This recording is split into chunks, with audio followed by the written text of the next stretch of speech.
নবম দশম শ্রেণীর শিক্ষার্থীরা, আজ তোমাদের অনুশীলনী 4.1 এর 1, 2, 3 নম্বর অঙ্ক নিয়ে আলোচনা করব। দেখো, 1 নম্বর অঙ্কে দেয়া আছে 3 to the power cube into 3 to the power 5 ডিভাইডেড 3 টু দি পাওয়ার 6। তো আমরা প্রথমে 1 নম্বর অঙ্কটা লিখব। 1 নম্বর অঙ্কে দেয়া আছে 3 to the power 3 into 3 to the power 5 ডিভাইডেড 3 টু দি পাওয়ার 6।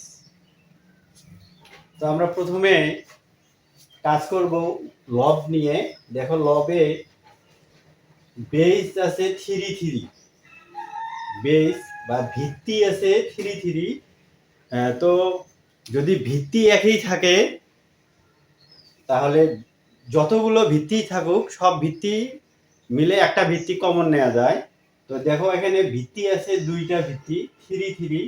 তো আমরা 2টা ভিত্তির বাদ দিয়ে আমরা একটা ভিত্তি নিব কমন। 2টা ভিত্তির মাঝে গুণন চিহ্ন আছে, যদি ভিত্তির মাঝে গুণন চিহ্ন থাকে তাহলে পাওয়ারগুলো যোগ হয়। আবার ভিত্তিগুলোর মাঝে যদি ভাগ চিহ্ন থাকে তাহলে পাওয়ারগুলো বিয়োগ হয়। তাহলে দেখো, যেহেতু ভিত্তি 2টা আছে 3, তাহলে 2টা ভিত্তি বাদ দিয়ে আমরা একটা ভিত্তি নিব। ভিত্তির মাঝে যেহেতু গুণন চিহ্ন আছে এই জন্য পাওয়ারগুলো যোগ হবে। তাহলে 3 প্লাস 5 ডিভাইডেড 3 টু দি পাওয়ার 6। এখন দেখো 3 পাওয়ার, দেখো 3 প্লাস 5, তাহলে 3 প্লাস 5 যোগ করলে হবে 8, আর হরে আছে 3 টু দি পাওয়ার 6। এখন দেখো, উপরেও ভিত্তি 3 এবং নিচের ভিত্তি 3। যেহেতু ভিত্তি 2টা একই, তাহলে আমরা 2টা ভিত্তি বাদ দিয়ে একটা ভিত্তি নিতে পারি। আর 2টা ভিত্তির মাঝে যেহেতু ভাগ আছে, তাহলে ভাগ থাকলে আমরা জানি পাওয়ার বিয়োগ হয়। তাহলে 2টা ভিত্তি বাদ দিয়ে আমরা একটা ভিত্তি নিব। আর যেহেতু 2 ভিত্তির মাঝে ভাগ আছে এই জন্য পাওয়ারগুলো কি হবে, বিয়োগ হবে। তাহলে 8 মাইনাস 6। তাহলে কি হলো, যে ভিত্তির মাঝে যদি ভাগ চিহ্ন থাকে তাহলে পাওয়ার বিয়োগ হয়। তাহলে 2টা ভিত্তি বাদ দিয়ে একটা ভিত্তি আমরা কমন নিব। যেহেতু ভাগ আছে 2টা ভিত্তির মাঝে, তাহলে পাওয়ারগুলো বিয়োগ হবে। তাহলে আমরা আগে উপরের পাওয়ার নিব, ভাগের জন্য মাইনাস দেব, তারপর নিচের পাওয়ার নিব। তাহলে 3, 8 থেকে 6 বাদ দিলে হবে 2। এখন দেখো 3 এর উপরে আছে 2, তার মানে 3 আছে 2টা। তাহলে 2টা 3 গুণ করলে হবে 3 3 9 9। তাহলে এটা হলো আমাদের 1 নম্বর অঙ্কের উত্তর। এইভাবে আমরা এখন 2 নম্বর অঙ্ক নিয়ে আলোচনা করব। তাহলে 2 নম্বর অঙ্কে দেয়া আছে 5 two the power cube into 8 divided two the power 4 into 125। তাহলে আমরা এখন 2 নাম্বারটা লিখব 5 two the power cube into 8 divided two the power 4 into 125। তাহলে আমরা এখানে একটা কাজ করব, দেখব যে ভিত্তিগুলোকে ভাঙানো যাবে, পাওয়ার দিয়ে ভাঙানো যাবে, তাহলে আমরা ওই ভিত্তিগুলোকে আমরা প্রথমে ভাঙাবো। তাহলে দেখো, এখানে আছে 5, যেহেতু 5 এ ভাঙানো যায় না তাহলে 5 যা আছে তাই থাকবে। এইটা আমরা চেষ্টা করব ভাঙাইতে। তাহলে এইটা কিভাবে ভাঙা যায়, তাহলে আমরা ভিত্তি যদি 2 নেই, 2 এর উপরে পাওয়ার যদি আমি 3 দেই, তাহলে 3টা 2 গুণ করলে হবে 8। আবার 2 ঠিক থাকবে। এখন আমরা 125 এ ভাঙাবো। তাহলে 125 এ কিভাবে ভাঙানো যায়, তাহলে আমরা ভিত্তি যদি 5 নেই, 5 এর উপরে যদি পাওয়ার 3 নেই, তাহলে 3টা 5 গুণ করলে হবে 125। এখন লব এবং হরের মধ্যে আমরা দেখব যে ভিত্তিগুলোর মধ্যে মিল আছে কার। তাহলে দেখো, উপরের ভিত্তি মিল আছে 2 আর নিচের ভিত্তি আছে 2, তাহলে এই 2 2 মিল আছে। তাহলে আমরা 2টা ভিত্তি বাদ দিয়ে একটা ভিত্তি কমন নিব। আর এই ভিত্তি 2টার মাঝে যেহেতু ভাগ আছে তাহলে পাওয়ারগুলো হবে বিয়োগ। তাহলে আগে আমরা উপরের পাওয়ার নিব 3 মাইনাস নিচের পাওয়ার নিব ইনটু। আবার দেখো, উপরের ভিত্তি আছে 5, নিচের ভিত্তি আছে 5, তাহলে আমরা এই উপরের ভিত্তি নিচের ভিত্তি 2টা ভিত্তি যেহেতু একই, 2টা বাদ দিয়ে আমরা একটা ভিত্তি নিব। আর এই 2 ভিত্তির মাঝে যেহেতু ভাগ আছে তাহলে আমরা জানি পাওয়ারগুলো বিয়োগ হবে। তাহলে 3 মাইনাস 3। তাহলে দেখো 2,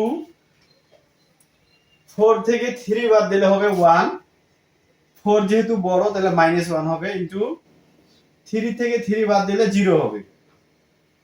তাহলে আমরা জানি কোন ভিত্তির উপর পাওয়ার যদি মাইনাস থাকে তাহলে মাইনাস বাদ দিয়ে লেখা যায় 1 ডিভাইডেড, এবং ভিত্তির উপর পাওয়ার যা থাকবে তাই লিখব। 1 আছে এখানে, মনে মনে 1 আছে, ইনটু ভিত্তির উপর পাওয়ার যদি 0 হয় তাহলে আমরা এটা জানি সূত্রে 1 লেখা যায়। তাহলে ভিত্তির উপর পাওয়ার যেহেতু 0 আছে তাহলে এটা বাদ দিয়ে আমরা লিখতে পারি 1। তাহলে সমান 1 ডিভাইডেড 2। এটা হলো আমাদের 2 নম্বর অঙ্কের সমাধান। এখন আমরা 3 নম্বর অঙ্ক নিয়ে আলোচনা করব। তাহলে দেখো 3 নম্বর অঙ্কে দেয়া আছে 7 cube into 7 to the minus 3 divided 3 into 3 to the power minus 4। তাহলে দেখো যেহেতু উপরে লবের মধ্যে ভিত্তিগুলো যেহেতু একই 7 7, এবং ভিত্তি দুটোর মাঝে যেহেতু ইনটু আছে তাহলে পাওয়ার গুলো যোগ হবে। তাহলে আমরা প্রথমে উপরে ভিত্তি দুইটা আছে, দুইটার মধ্যে আমরা একটা ভিত্তি নিব, এবং দুইটা ভিত্তির মাঝে যেহেতু গুণন চিহ্ন আছে তাহলে পাওয়ার গুলো হবে যোগ। তাহলে 3 প্লাস -3। তাহলে এই প্লাস হলো গুণনের জন্য প্লাস, আর 7 এর পাওয়ার -3 আছে, এটা হলো সেই -3। আবার নিচেও দেখো দুইটা ভিত্তি একই 3 3, তাহলে দুইটা ভিত্তি বাদ দিয়ে আমরা নিব একটা ভিত্তি কমন, তাহলে যেহেতু ইনটু আছে তাহলে পাওয়ার হবে যোগ। তাহলে এই ভিত্তির পাওয়ার মনে মনে আছে 1, তাহলে 1 প্লাস -4 সমান। এখন দেখো 3 7 ভিত্তি 3 প্লাসে মাইনাসে -3, 1 3 ভিত্তি 1 প্লাসে মাইনাসে -4 7। এখন দেখো 3 থেকে 3 যদি আমরা মাইনাস করি তাহলে হবে 0। আবার 3 ভিত্তি 4 থেকে 1 বাদ দিলে হবে 3, 4 যেহেতু বড় তাহলে -3। এখন দেখো তাহলে ভিত্তির উপর পাওয়ার যেহেতু 0, তাহলে আমরা জানি ভিত্তির উপর পাওয়ার যদি 0 হয় তাহলে সূত্র অনুযায়ী 1 হয়। আবার আমরা জানি যে পাওয়ার উপরে ভিত্তির উপর পাওয়ার যদি মাইনাস হয় তাহলে লেখা যায় 1 ডিভাইডেড, তাহলে 3 এর উপর পাওয়ার আছে 3, তাহলে 1 ডিভাইডেড